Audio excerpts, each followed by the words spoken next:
Well, good morning, everyone. It's right at 11, so I think we're going to go ahead and get started. Let me advance the slide here. We're going to be talking about task management in Outlook 2013.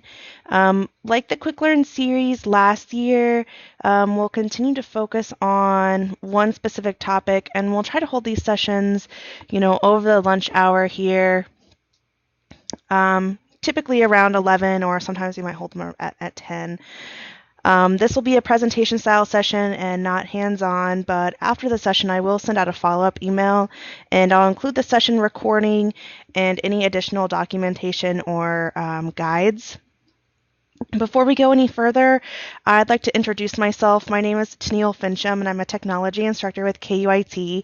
I'm online as an IT training staff for this session so that I can show you some strategies you can use within Outlook. With me, I have Susie Johannes, also a technology instructor with KUIT.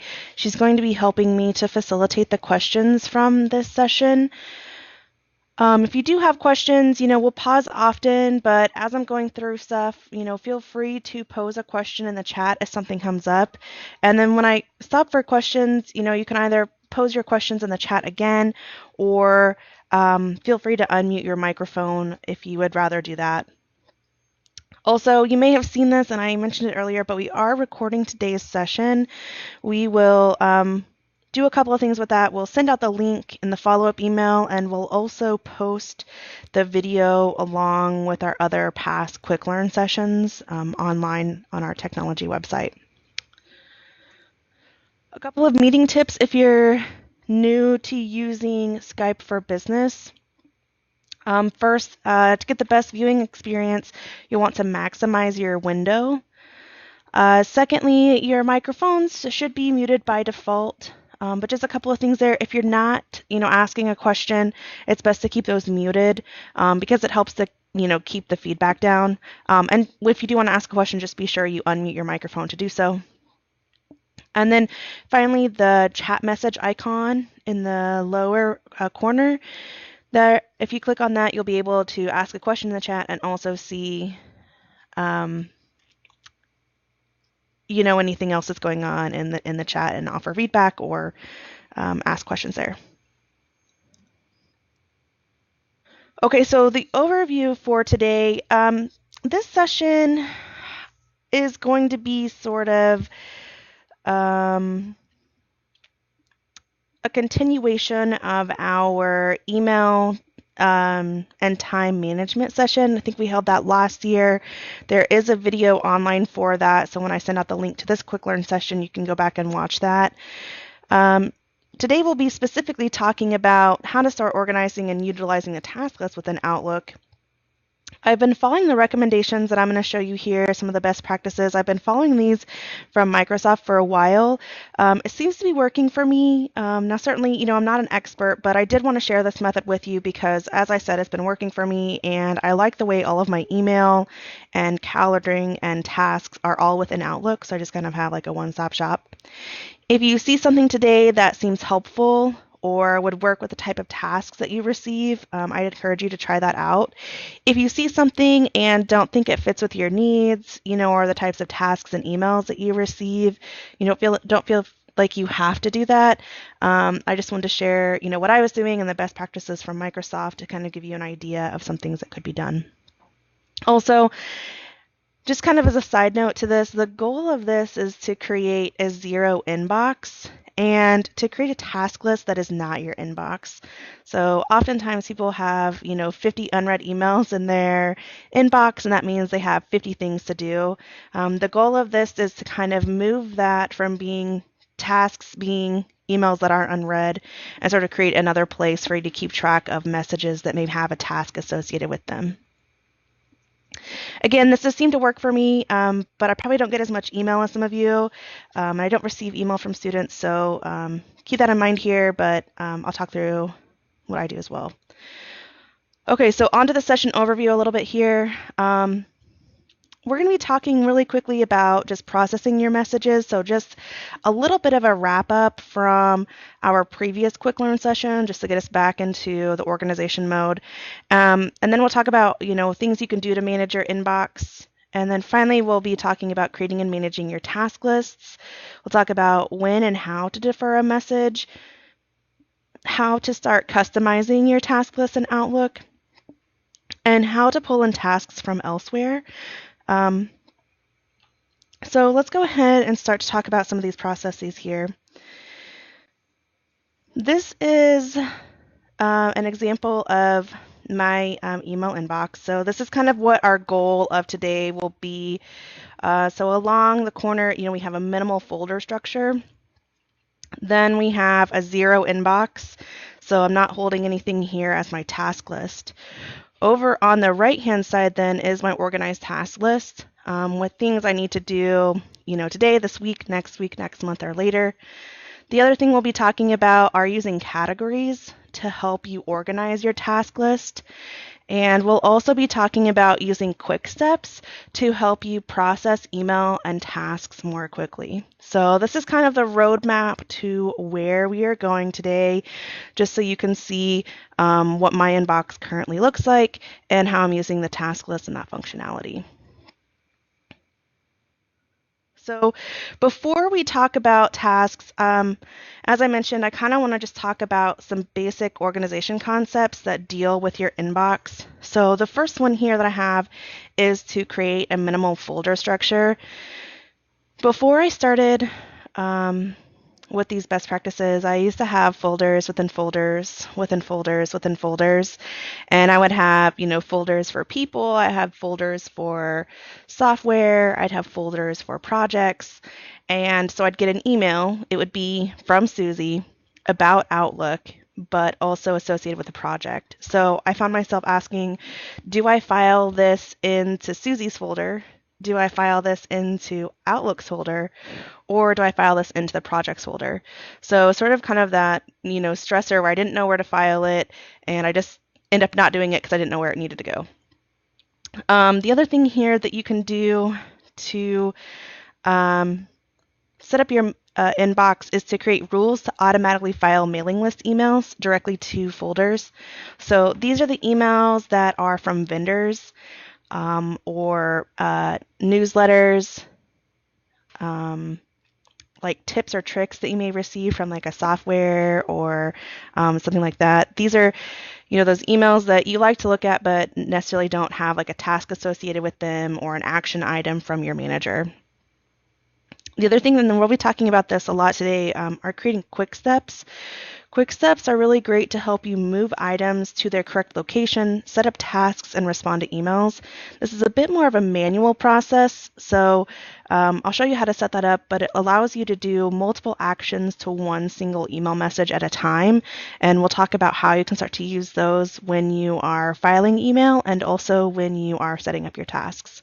And then finally, some things to do to set up your inbox are to customize your task list and to-do list so that it fits your needs and kind of the tasks that you're used to getting. Okay, so I want to talk just a little bit more about this minimal folder structure. So these are the best practices or recommendations from Microsoft as the folders that you should have created in your inbox. The first one is a reference folder. And this reference folder is actually the only place where you will file email. So no longer am I trying to figure out, does this email go in Susie's folder, Outlook's folder, or the project folder? I know it will always go into this reference folder. This gave me a little bit of heartburn at first because I didn't know if I was actually going to be able to find my emails, but I have been able to use the categories within Outlook to really be able to find what I'm looking for, and I've been able to use the search tool quite a bit so I can find exactly the email that I need. Another folder that Microsoft suggests creating is a personal folder. So for me, the kinds of stuff that I keep here are things like time off approvals or anything to do with like my professional development, things like that. That all gets filed into a personal folder as opposed to, my reference folder, so that when I'm searching for something, I know I'm just searching for, work-related stuff and something about my professional development isn't popping up. Another one that you can create, if it's applicable, is a management folder. So if you have employees that you manage, you can create this to kind of store all those emails in one location. The next two folders have this action items folder and also waiting on folder. These are, for me, left over from our previous session where we talked about email and time management. So these two folders I still use. These are completely optional. You don't have to create these, but I'll show you how I use these in conjunction with tasks and to-do lists. And again, you don't have to use them. You could just file everything into the reference folder. And then finally, the other one here, Microsoft also calls this contact groups. That didn't make much sense to me, so I ended up calling mine like mailing lists or like distribution lists or something like that. But this is the file folder that you create for all of those vendor emails and things like that. And what you actually end up doing with this is creating your mailing list folder, and then you'll have subfolders underneath for each of the vendors that you receive emails from, the listservs that you're on. So once you have your folder structure created, it's going to look something like this. So here's my 2016 reference folder. I also have my personal folder. I titled mine newsletters, updates. That made sense to me, but this is the same thing as that mailing list folder. And it has each of the subfolders underneath for the different mailing lists that I'm on. And then I have that action items and waiting on folder. So once you get your minimal folder structure down, this is what it'll end up looking like from those best practices of the folders to create.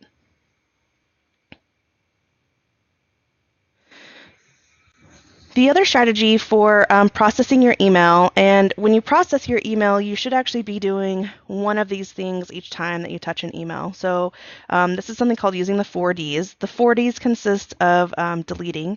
So if you don't need to reference the email later, if it doesn't contain any important information, if there's not a task or an action item associated with it, it's best to just go ahead and delete it. So if you get an email in, it's from a vendor, you don't, even look at the information from the vendor, just go ahead and delete that, maybe even unsubscribe from that list.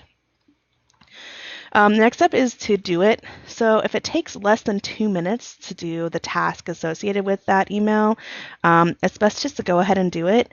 I also saw when I was reading the Microsoft thing that you can start timing yourself to see how long it truly takes to respond to an email, and then it kind of gives you an idea of what that 2 minutes looks like and what you can actually do within 2 minutes.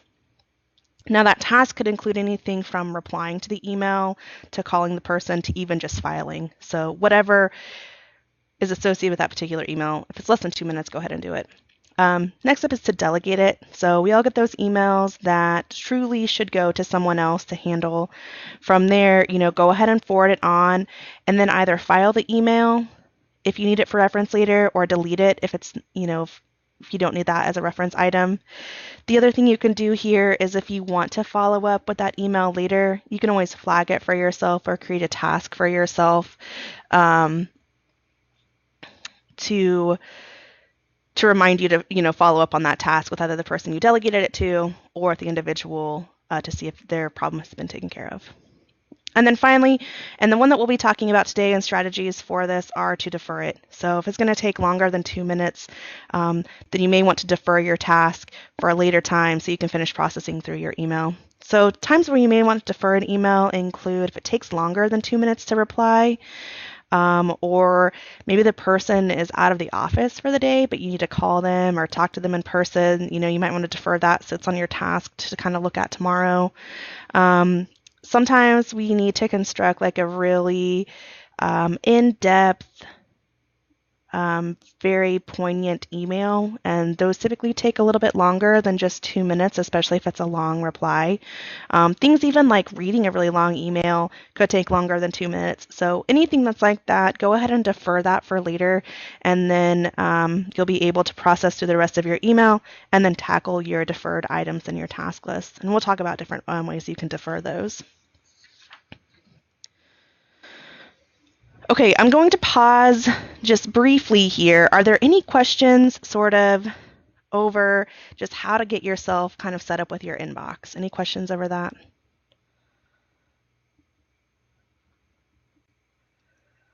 Okay, so I'm not seeing anything in the chat, so I'm going to go ahead and sort of power through here.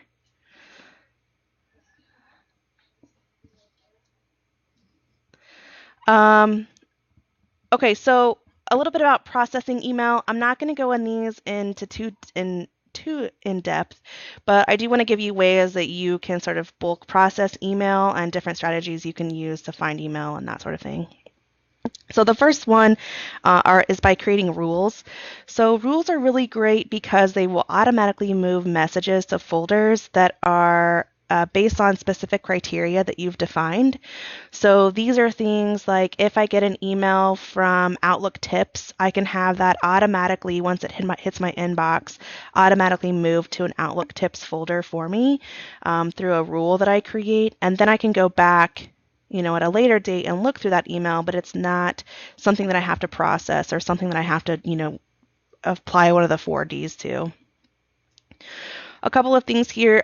You shouldn't have rules set for emails that are maybe from your manager or that would require a follow-up action from you because they are being automatically moved to a place, you wouldn't want to miss something that was critically important for a follow-up action item. So rules are best for things like vendor emails or newsletters, that sort of thing. The other thing here and this was from Microsoft, but they said the only folder in your inbox that should have rules applied to it should be the mailing list folder, so that folder that contains the vendor emails. So just something to keep in mind there. Another strategy that you can use to get yourself organized are categories. Categories are also a really great organizational tool, and this is really great. I apply categories to my reference folder so that I can find email quicker. They allow you to tag emails with additional details. So categories can include things like the location where you'll do the task, maybe the people that you need help with to do the task. It could include things like projects or anything else that was relevant to your particular tasks or email that you include. And these are something that you can set up on your own, and I'll show you what that looks like once we get into the email inbox. The other great thing about categories is that you can use them in your mail, you can use them on your to-do and task list, and you can use them in your calendar to kind of give you a heads up as to what your week looks like, or if there's tasks that you need to do, or really important meetings or things like that. Okay, the last one here are quick steps. As I mentioned earlier, quick steps allow you to apply multiple actions to a message in a single click. So for example, I could easily create a quick step that would categorize an email, and then it would file the email into a folder for me. So it takes some of the manual process out of having to get organized out, and just gives you a simple way to do that. Microsoft recommends creating quick steps for both your personal folder and that reference folder. They also had a couple one here. They had a defer quick step and a done quick step. I don't use those, but they are and could be a really great tool as well to mark something as done and then have it filed, to another location or something like that. So with that, I kind of want to just open up the email account that I'm using for today. The first thing that I want to talk about is I've already applied some rules to my inbox here. And one of those rules includes, under my mailing list, I have the SharePoint search alerts. So by default, I already have a rule that whenever I get one of these in my inbox, it will be routed to this folder. A couple of other things I've already done. Under the inbox, notice I've also gone ahead and created that minimal folder structure, so I'm already set up there. I have also created these categories. So under categorize, I have things like @read, @review, @training, @waiting on, different items like that. Microsoft recommends putting the @ symbol in front of some of these for two reasons. One, it kind of tells you where you need to be in order to process the task. So if I have a lot of tasks that are @email, I know I'm going to be sending off a lot of email message replies.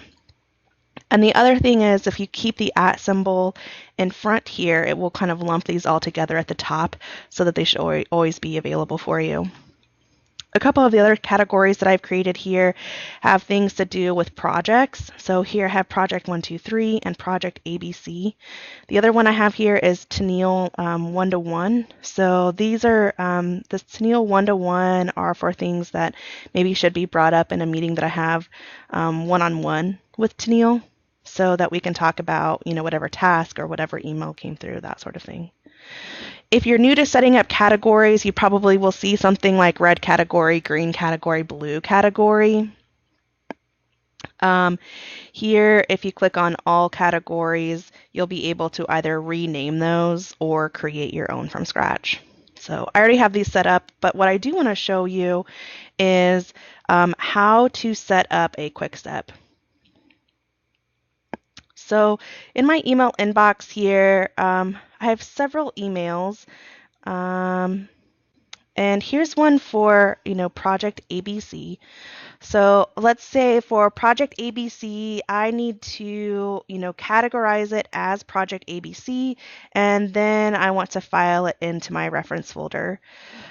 So I can actually do that with a quick step. So I'm going to come up to quick steps here, click on the drop down. When you hover over it, it should say more. And here I'm going to select new quick step. And I always go for the custom one, just kind of start with a clean slate. So custom, and this is my Project ABC quick step. So the first thing I'm going to do is I want to choose an action. This one happens to be I want to categorize the message. And I want to categorize this as Project ABC. And then I'm going to select Add Action, because the other thing that I want to do is I want to move this to a folder. So I'm going to select Move to Folder, and here I'm going to select Reference. And then I'm just going to select Finish. So once I have my Project ABC meeting, I've read it, I've reviewed it. There's not really any action item that I need to do here. From my quick steps now in my taskbar, I can select Project ABC. And now, if you notice, it's no longer in my inbox, but if I come over to Reference, the Project ABC is filed here in my reference folder. Also notice this particular folder, as I mentioned, I have grouped by categories so that I can quickly kind of see the emails that are associated with that, and that's how I, find stuff now that doesn't give me heartburn like I thought it would. Just having one kind of folder for all of my email. Okay, so that's quick steps. Any questions before I move on to start to talk about task lists and kind of deferring messages and things you can do there?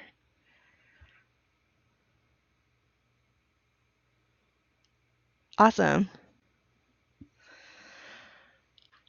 Okay, so we got the email management portion kind of covered there. Again, if you want more information, there's that quick learn on the email and time management that we have out there. So again, now we're at the portion where we've processed our task list using the first 4 Ds, and now we're down to the tasks that we need to defer for later, or the email messages that we need to defer for later. I mentioned earlier, some of those examples may include it just taking a while to read through the email. If it requires a more specific thought out reply, that's going to take you some time to construct that. If you're waiting on a response from someone else, in order to reply, all of these things are examples of when you may need to defer a message. And there's a couple of ways you can defer a message. In Outlook, the 2 ways you can do this are either by flagging a message or creating a task from a message. So let's take a look at both of those, and I'll talk about what one I use and why, and the differences between the two. Okay, so the first one we're going to talk about here is flagging a message.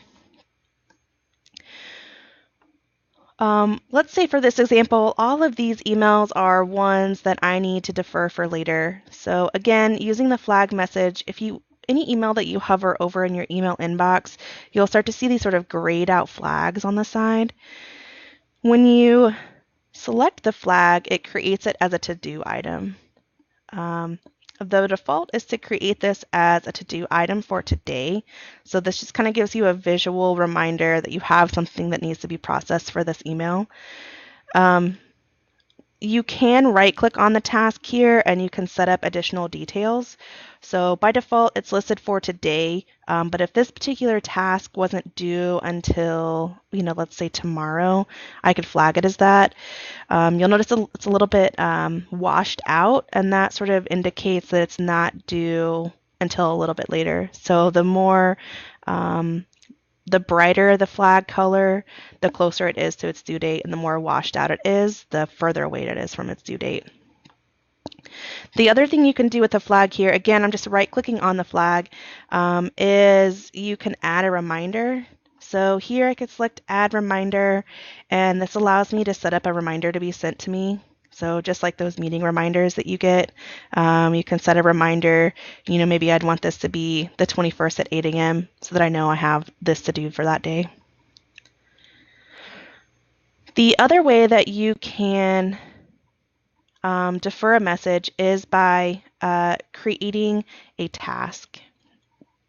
So a quick way to create a task from an email message. Here I have this IT example for Quick Learn. This is just an email with some information in here. If I wanted to create a task from this, really quickly, all I need to do is click and drag this email over tasks at the bottom of Outlook. Once I do that, it creates a task from this email message for me, and it has all the information, that was in that email message. Again, I can change the subject of this, so maybe this is like a review thing that I need to do. So I can say review. The other thing that I typically do with tasks is I categorize them. So here on categorize, I'll put something like at review so that it's also like color coded for me. And we'll talk about why that's important when we start to set up our task list as well. Again, with a task, we can set a start date, a due date. Other things that are included with tasks are things like priority. You can mark the percentage complete. You can add a reminder just as you can with a flag. And things like that. So I'm going to choose Save and Close here. Those are the two ways that you can defer an email. The differences between the two, I'm just going to choose Dismiss here for these two things. The differences between the two. If you've been flagging messages all along, you may or may not be surprised to know that they actually do go somewhere and they actually are listed. So here, I'm just going to click on Tasks so we can take a look at this. Under tasks, we have two different sections. We have a to-do list and we have a task list. The difference between creating a flagged message and a task is that your flagged items will only show in your to-do list. So here I have question regarding the setup process for accounts. So this is that message that I tagged in my email inbox. It shows in my to-do list, but if I click on tasks, that's actually not there. So the only one here for tasks is the review that I set up by dragging and dropping. So that's the first difference between flagging messages and creating a task from a message. A couple of the benefits about creating a flagged message. One, it's quite simple and really easy to do, just to click the flag on the message to create it as a deferred item. You can also use the flagged items on your mobile device. So if you have Outlook synced to like your iPhone, usually you can swipe left across a message and you can flag it for review, and that will add it to your to-do list as well. A couple of the downsides about the tags or the flags is that, again, it only shows in your to-do list, so I can't see it in tasks. The other thing that's sort of a downside here is that if I were to delete this email, so this question regarding the setup process for accounts, if I were to delete this email, so I'm just going to go ahead and delete this, it actually deletes the flag that's associated with it as well.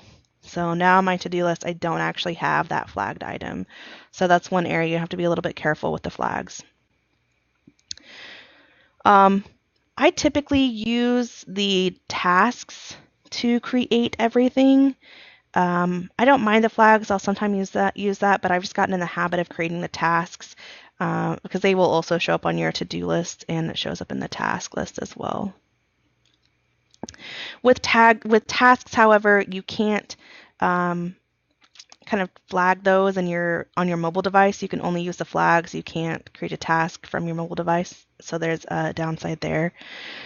But the other thing is if I were to delete an email that has a task associated with it, it does not delete the task. So here, this IT staff, I have a task associated with it. I'm going to choose delete, but my task is still there for me. So even if that original email is deleted, and it still contains, the information from that email.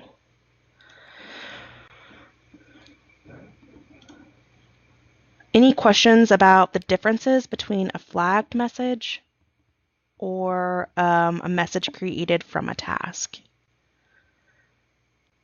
Has anyone used either of these methods before, either flagging or creating a task?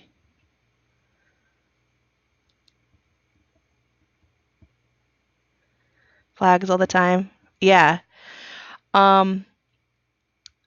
There are sometimes where people will create flags, and again, maybe haven't seen them all listed under your to-do list. So if you're going back to your desk and getting organized, let me flag another message here. If you're going back to your desk and getting organized and you take a look at your to-do list and there's all kinds of flags on here that are maybe in red because you haven't marked them as complete even though they're completed tasks. A couple of things you can do there. One, you can right click on that particular flag and you can say remove from list, or you can go ahead and mark it as complete. When you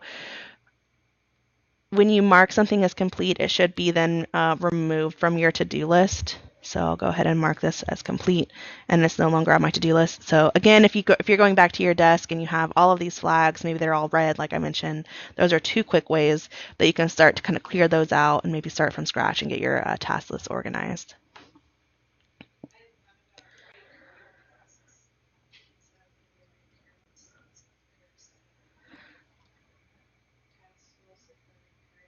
Oh, I haven't thought about that, but that's an interesting tasks for mostly recurring items. That makes sense. Flags for deadline sensitive email replies. Yep. Very cool.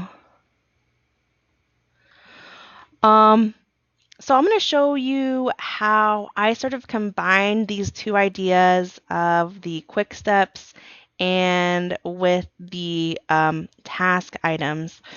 So once I've done processing my email and filing it, into their respective locations over here, what I typically do is use a quick step to assign a task to an email message and then to file it into my action items or my waiting on folder. So these two folders I still use. I use them primarily because I don't use the flagging messages. So when I take a look at my mobile device, I can see if I have action items in the action items folder or in the waiting on folder. So that's how I, kind of keep track from a mobile device. If I needed to, I can take a look at those two folders. So let's take a look here. So here I have an email that says, please review PowerPoint slides for presentation. And I need to create a task for this. That's a review task. And then I want to file it into my action items folder because I'll be following up with that later. So here, what I actually do is from my quick steps at the top here, again, I'm going to select more, new quick step, and then custom. And I usually title this the name of the category that I use. So this would be like an @review task. And then a couple of actions here. The first one that I do is let me find it. I create a task with the text of the message. So I select create a task with text of message. And then I'll choose add action. The second thing that I do then for this is I categorize it. So I'm going to choose categorize. And here I would select @review. And then finally add action. And here I would say move to folder. In my case, I would choose other folder and then select action. But if you're not using these two folders, which is not, completely preferential, you can just use a reference folder, then you could select the reference folder. Since I'm using the action and waiting on, I'm going to go ahead and choose action here and click OK. And now I have that, sort of a three-step process that's going to be done in one quick step. So here I'll select finish. This is a task, I've come across my email message. I need to defer this. I don't have time to review this for later. So I'll select my @review quick step. It goes ahead and creates the task for me. Sometimes I'll change the subject. Sometimes I'll just leave it the same. And then, maybe I'll put a due date of, Friday for this one. And then I'll choose save and close. So this has done three things. Let's take a look at the action items folder. It's filed this into my action items folder, and it's put this as an @review category. And then if I take a look at my task list, it's also added this for my task. So a three-step process and, just a couple of clicks there with the quick step.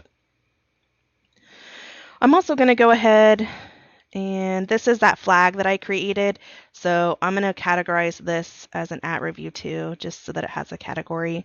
So you can categorize flagged messages, you can categorize tasks, you can use categories on a lot of different things here.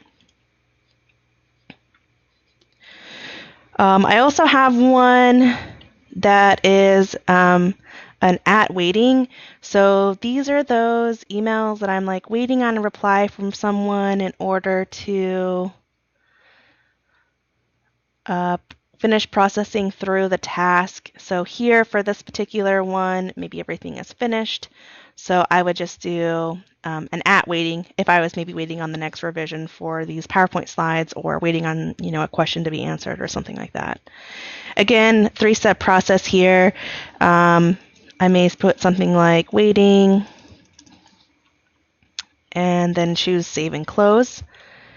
This particular quick step files this into my waiting on folder, and I'm going to take this flag off here. Files it into my waiting on folder, categorizes it as waiting on, and adds it to my task list.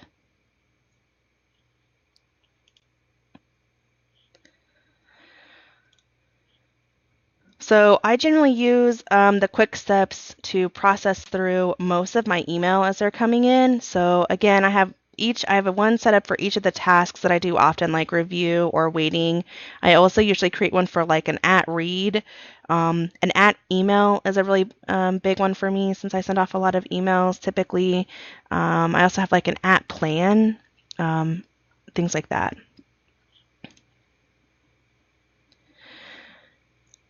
Any questions on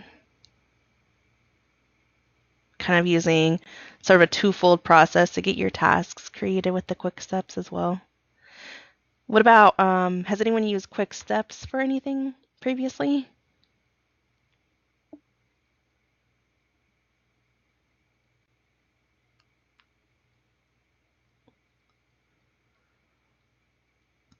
Does anyone see themselves using quick steps in the future?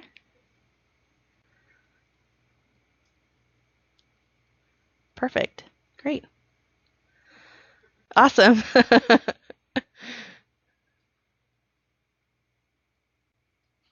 Oh yeah, looking for a particular color, that's a great question.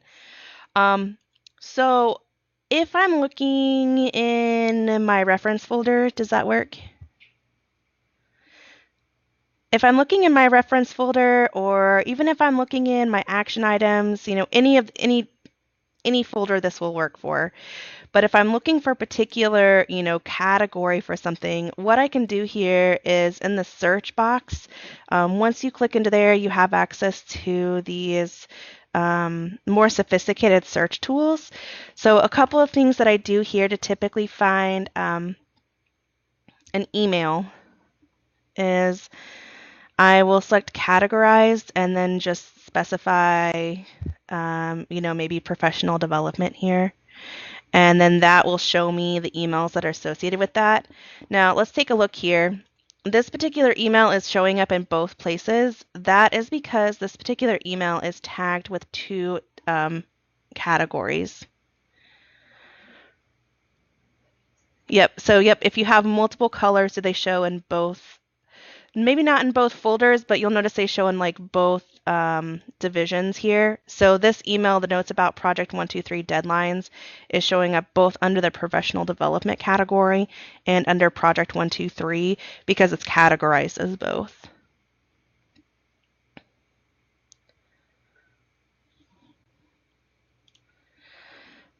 Also, I guess just speaking about this search tool a little bit more, it's actually pretty powerful. So usually I know a couple of things about the message. I know usually who it's from. So in this case, I only have emails from one person, but I could look, from Tennille, and maybe the category is Project 123, or let's do Project ABC. So I know I'm looking for a particular email from Tennille and Project ABC, here that is. Next question is, if I'm done with it in one place, do you just remove that color and it will stay in the other folder?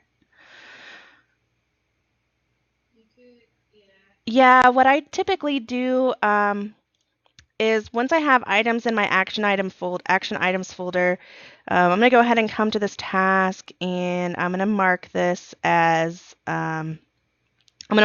complete. So this task is done. When I take a look at and maybe I marked the wrong one as done. Let's mark this one as done.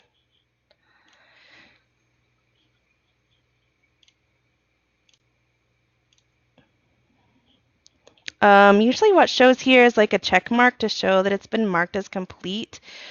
You can also do like this done, so that it will also mark this as done. But typically what I do is if it's in my action items folder, I will clear all the categories, and then whatever this was associated with, then I'll run, another quick step. So if this was Project 123, then I'll go ahead and just apply this quick step to that email, and then it's back into my reference folder and tagged as, Project 123. Does that make sense?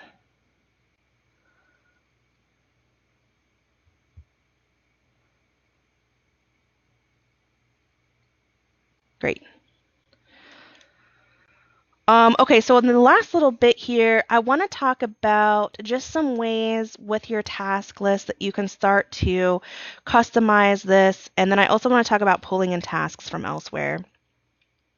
So down here at the bottom, and I'm just going to mark, some of these as tasks so that we have some stuff to look at here. So I'm just going to mark both of these as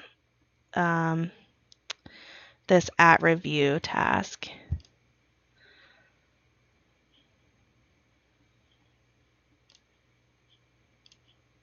Okay.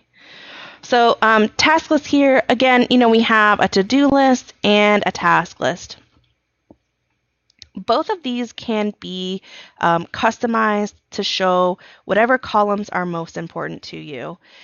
For me, what's important for my to-do list is to see the tags, the tasks and flags arranged by date. So I'm going to mark this as like a due date of tomorrow.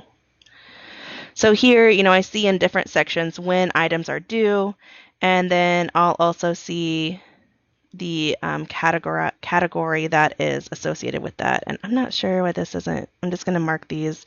I must have something messed up in my previous category. And then I also see like the category that is associated with that. If you right click in sort of appears as arrange flag by due date, if you right click on this bar here and then select view settings, here you can select columns, and this allows you to add and remove multiple columns to show tasks by different things. So for example, if I was marking things with a priority and I really wanted to view information from highest priority to lowest priority, here I could select priority and add that. I could also add things like percentage complete, if that's another way that I wanted to view my tasks. So here, percent complete and add. I'm going to go ahead and click OK so you can see what this looks like.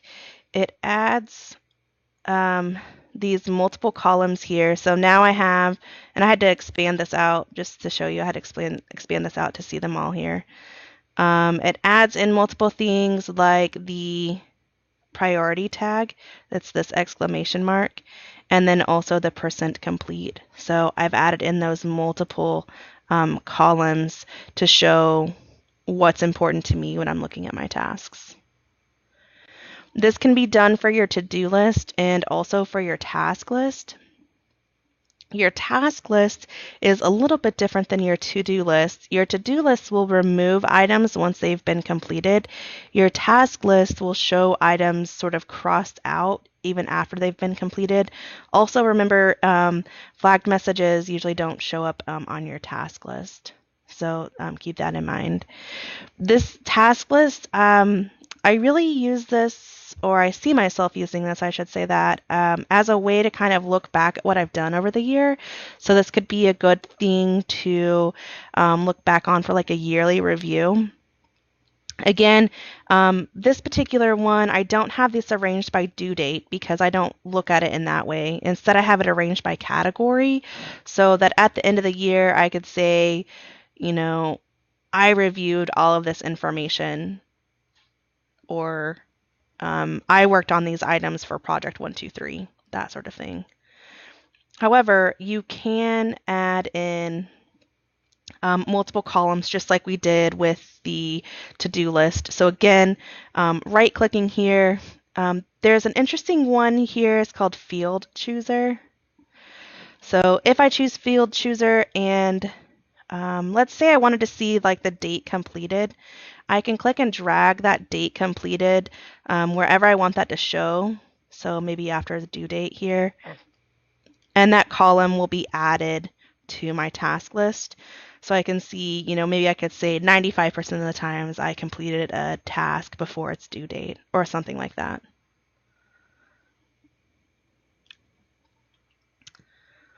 The other thing that I find helpful here, I'm going to click back on Mail, is to add in the To-Do bar.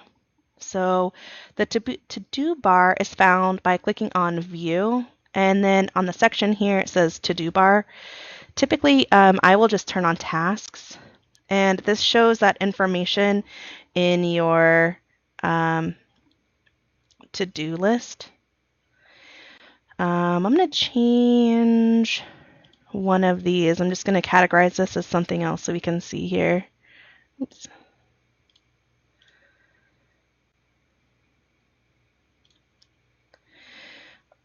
This is quite nice. Again, you can customize this with what columns show by clicking on View Settings and selecting the columns.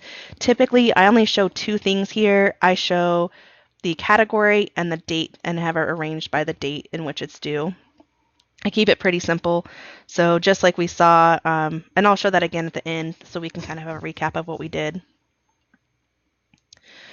But you can arrange it in that way.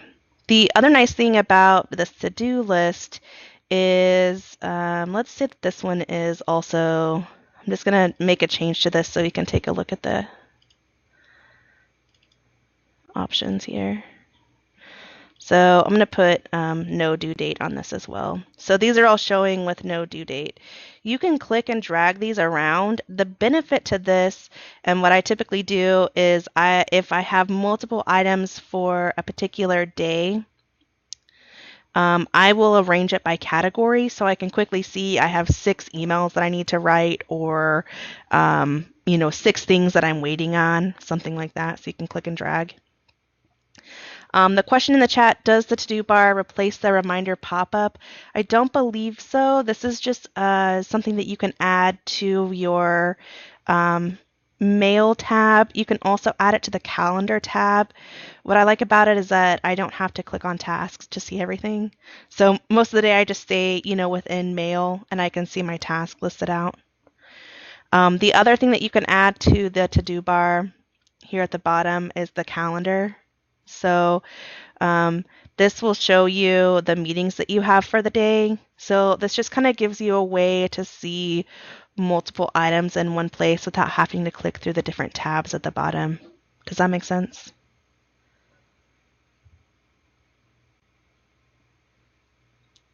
Great. If you start to have, like a lot of tasks and a lot of calendar items, you may find it beneficial to remove one of them. So I honestly, typically what I just show is just the tasks because it looks a little bit cluttered to me to have both of those on there, but that is a possibility as well. Okay, so tasks from other places other than our inbox.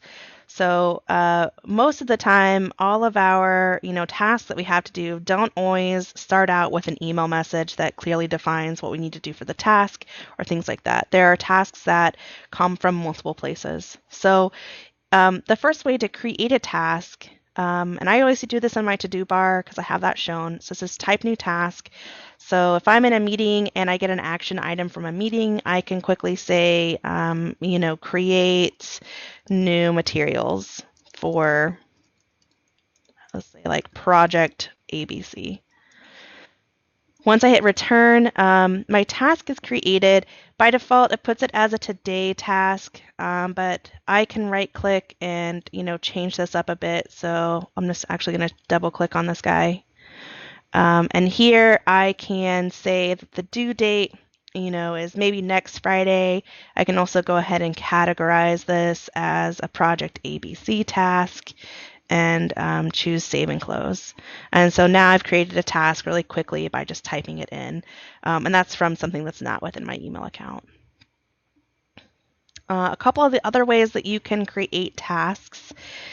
The first that I'm going to talk about are from my community team sites. So you may be using these, you may have heard of these. This particular one is one of our demo sites. And all I'm doing here is I'm going to take a look at the task list that's on this particular team site. So down here listed at the bottom, you'll see that I have a couple of tasks that have been assigned to me through this team site. So maybe this is the site for the project that we're working on, or a team site with your department, things like that. And you've been assigned some tasks within my community. Once you're within the task list, which I am here now, I can click on List, and then up at the top, you can choose Connect to Outlook. So I'm going to go ahead and do that. It's going to ask, do you want to allow this website to open the program? I'm going to go ahead and choose Allow. And then I'm going to come back to Outlook. It's going to say connect this SharePoint task list to Outlook. I'm going to say yes to confirm that. And now I'm going to click back on to tasks down here at the bottom. What you notice is that you have another task list sort of added to the other tasks, but your tasks that are assigned from this team site will also show in your to-do list. So here I have tasks from my community. Those are the two that I created in the team site. So now I have those on my to-do list. And again, it's just sort of all in one place there for me. If I click back onto mail, those are also listed in my to-do bar. So if one of these is completed, demo task 1, I'm going to right click, I'm going to mark this as complete. It removes it from my to-do list, and it should also update that within my community. So let me refresh the page here. And then scroll down. And demo task 1 then is crossed out, so it sort of syncs up, and I can control my tasks as kind of in one place.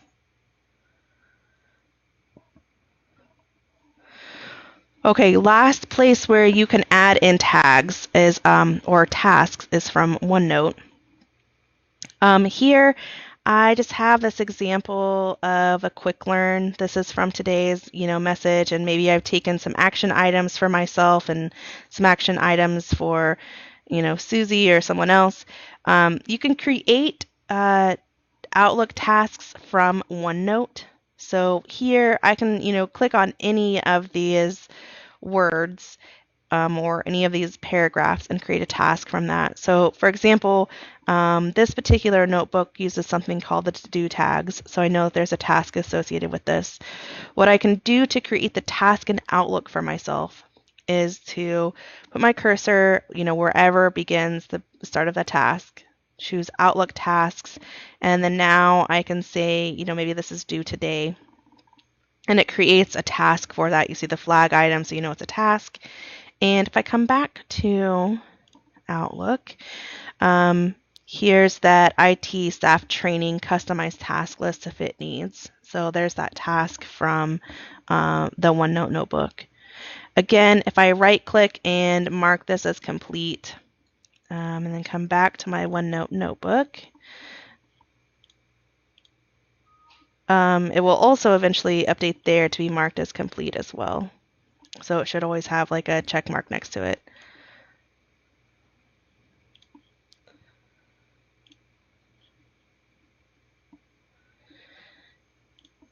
Okay, so I'm going to pause for some questions at the end here. Are there any questions over anything that we have gone over today, or anything that you want to add about the session or how you manage tasks?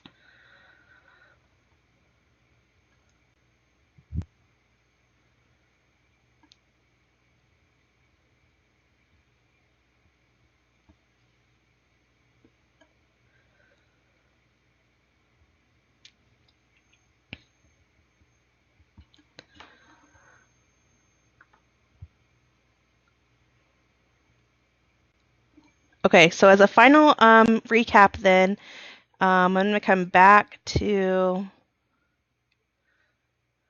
what we talked about in the very beginning as kind of our goal for our inbox. One, we talked about the minimal folder structure, so creating just those few folders that you need to get you started. We talked about having the zero inbox, so processing emails as they're coming through, using the 4Ds. We talked about creating that organized task list so that we can start to see what we have in front of us for the day or even the upcoming weeks. We talked about using the categories to help us organize both our email and our task lists. You can also use categories on your calendar entries. So sometimes I will mark like meetings as high importance, or for like my trainings, I have them in a different color so I can quickly see what's happening throughout the week. And we talked about quick steps to help us process our emails and tasks quicker. So last couple of things here, just kind of like final housekeeping. A couple of things you can do, right now to get started. Start taking a look at your email inbox and, delete emails you no longer need. Go ahead and try to, if that seemed helpful to use that reference folder, start putting things in there with categories. Start to mess around, with creating some rules for things and categories and quick steps. Start to see what columns you may want to do for your task list. We also have an open workshop. It's Outlook Getting Organized. We don't talk a lot about the tasks like we did today, but we do talk a little bit more about creating the rules and categories and quick steps. And there's some time in the class for you to actually take a look at your inbox and kind of apply some of those features to it. We have multiple training opportunities. If you feel like this would be something helpful for your department, or if you want us to train on something else within Outlook or one of our other services for your department, you can email us at training@ku.edu. We also offer those open workshops and the quick learn series like you're going through today. And then we also offer desk side coaching. So if you want some one-on-one time to talk more about one of the services that we provide training on, we can do that as well. We have one more quick learn coming up. It's Wednesday, May 4th, and we'll be talking about a deep dive with the document libraries in my community.